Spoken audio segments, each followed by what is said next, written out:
بسم اللہ الرحمن الرحیم۔ السلام علیکم، میں ہوں عالیہ خان اور آپ دیکھ رہے ہیں میرا یوٹیوب چینل عالیہ خان ہوم اسکلز۔ مشترکہ خاندانی نظام آج کے زمانے میں بھی کارآمد ہے یا الگ رہنا زیادہ بہتر اور پرسکون ہے؟ یہ سوال بظاہر تو سادہ لگتا ہے، مگر در حقیقت معاشرتی، نفسیاتی اور دینی لحاظ سے گہرا مفہوم رکھتا ہے۔ آج ہم اسی ٹاپک کے اوپر بات کریں گے۔ اس کے ساتھ ساتھ میں آج اروی کے پتوڑے بنا رہی ہوں۔ اسے ہم اپنی زبان میں پتوڑے بولتے ہیں۔ اب آپ کیا کہتے ہیں وہ آپ مجھے بتائیے گا کمنٹ میں۔ اروی کے پتے میں نے یہ گھر میں پودے لگائے ہوئے ہیں اروی کے، اور اس میں جو پتے نکل رہے ہیں اسی کو میں کاٹوں گی۔ جب ہم ہلدی، اروی، ادرک کچھ اس طرح کے پودے لگاتے ہیں تو ان کے پتے اس وقت تک نہیں کاٹنا چاہیے جب تک پودے اچھی طرح سے اپنی گروتھ نہیں کرنے لگیں اور پتے ان کے بڑے نہ ہو جائیں، کیونکہ جب ہم پتے کاٹ لیتے ہیں تو پھر اندر جو سبزی ہوتی ہے اس کی گروتھ نہیں ہوتی۔ اروی کے پتے بہت دن سے بڑے ہو رہے تھے لیکن میں اس لیے نہیں کاٹ رہی تھی۔ اب کچھ پتے اس میں پیلے ہونے لگے۔ جو پتے پیلے ہو جائیں گے تو ظاہر ہے ان کی جگہ نئے پتے آئیں گے، اس لیے میں وہی پتے کاٹوں گی جو ہلکے ہلکے سے، جو کچھ ان میں پیلے ہو رہے ہیں، پیلا پن ہو رہا ہے تو اسے میں کاٹوں گی۔ اور جن پتوں کے درمیان میں نئے پتے نکلے ہیں انہی پتوں کو میں نے کاٹا ہے۔ پتے میں نے کاٹ لیے ہیں اور پتوڑے بنانا بہت آسان ہے۔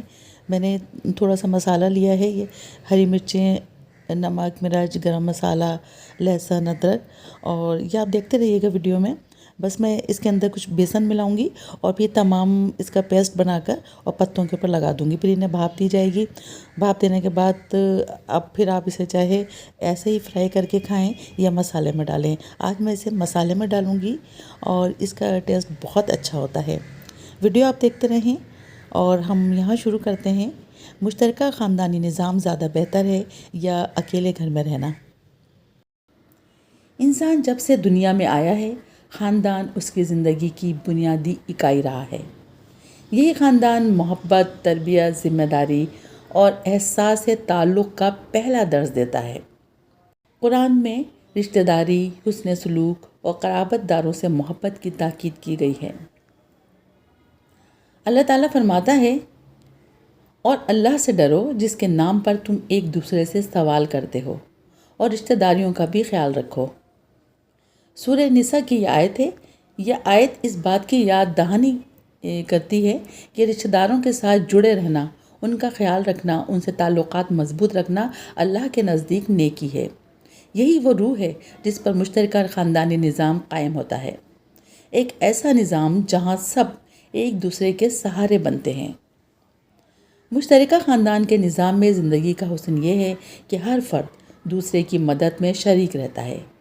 اگر کسی پر مشکل آئے تو سب خیال رکھتے ہیں۔ بزرگوں کی موجودگی رہنمائی کا باعث بنتی ہے۔ بچے بزرگوں کی دعاؤں، تجربے اور تربیت کے زیر سایہ پروان چڑھتے ہیں۔ انہیں صبر، شکر، خدمت اور قربانی جیسی اقدار بچپن سے سکھائی جاتی ہیں۔ قرآن مجید میں والدین اور بڑوں کے احترام کے بارے میں فرمایا گیا، اور تیرے رب نے حکم دیا ہے کہ تم اس کے سوا کسی کی عبادت نہ کرو اور والدین کے ساتھ حسن سلوک کرو۔ جب خاندان ایک چھت کے نیچے رہتا ہے تو والدین کا احترام عملی طور پر سکھایا جاتا ہے۔ بچے دیکھتے ہیں کہ والدین اور بزرگوں سے محبت اور ان کی خدمت کیسے کی جاتی ہے۔ یہی وہ تربیت ہے جو نسل در نسل منتقل ہوتی ہے۔ لیکن ہر نظام کے فائدے کے ساتھ ساتھ کچھ برائیاں بھی آ جاتی ہیں جب سب ایک ساتھ رہتے ہوں۔ اگر دل بڑے نہ ہوں تو جھگڑے، مداخلت اور انا کے مسائل بڑھ جاتے ہیں۔ اگر ہر فرد صرف اپنی سوچ درست سمجھے اور دوسروں کو کمتر جانے تو محبت کی جگہ حسد لے لیتا ہے۔ ایسی صورت میں یہی نظام جو برکت کا باعث ہونا چاہیے تھا، الجھن اور تکلیف بن جاتا ہے۔ بعض گھروں میں یہ دیکھا گیا ہے کہ ایک بہو پر زیادہ بوجھ ڈال دیا جاتا ہے یا کسی ایک بیٹے کی آمدنی پورے خاندان پر خرچ ہونے لگتی ہے۔ ایسے حالات میں دلوں میں رنجش پیدا ہوتی ہے۔ قرآن مجید میں عدل و انصاف پر بہت زور دیا گیا ہے۔ مشترکہ خاندانی نظام اس وقت تک بہتر ہے جب تک اس میں انصاف، احترام اور دل کی وسعت قائم رہے۔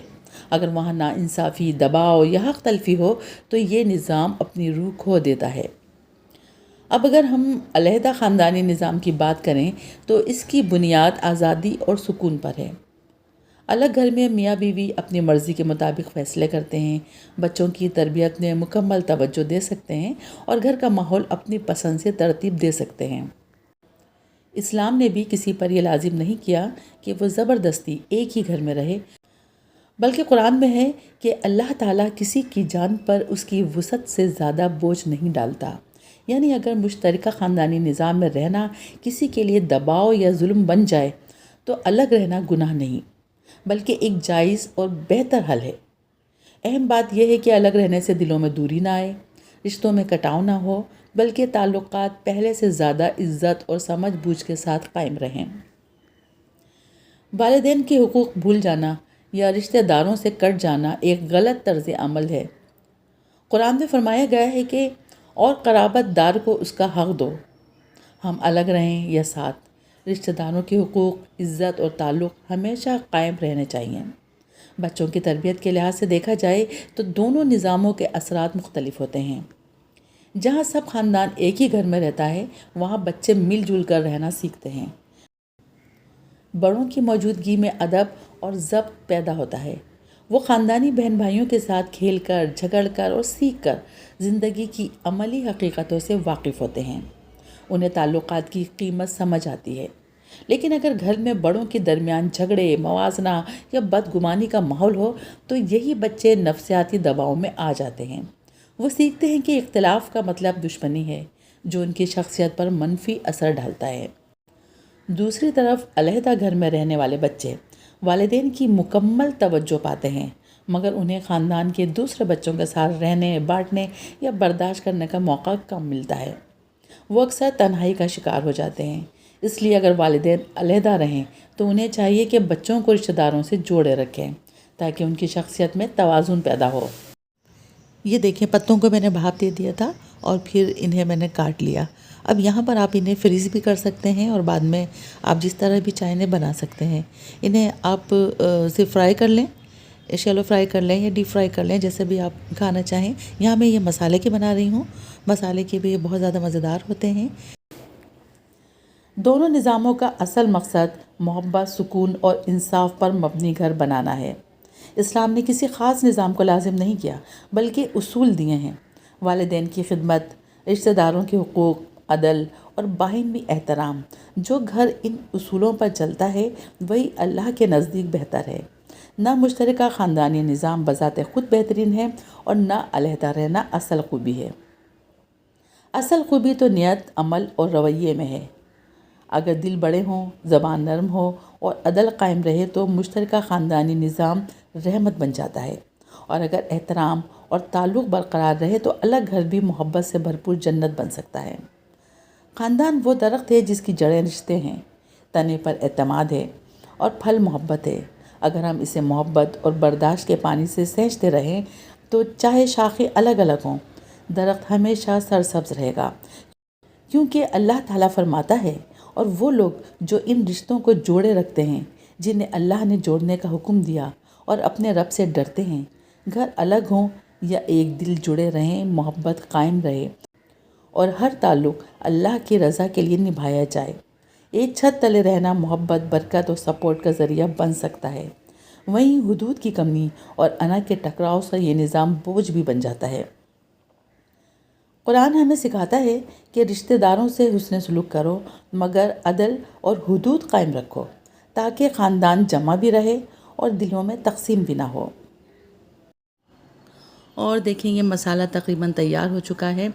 مسالہ اچھی طرح بھوننے کے بعد یہ تمام جو ہم نے پیس کیے تھے اسے اس مسالے کے اندر ڈال دیں گے۔ اس میں بہت زیادہ شوربہ نہیں ڈالتے ہیں، بس اسے میں ہلکا سا پانی ڈال کر اسے مسالے میں ڈالوں گی اور 5 سے 10 منٹ اسے دم کر کے اور اسے اتار لیں گے۔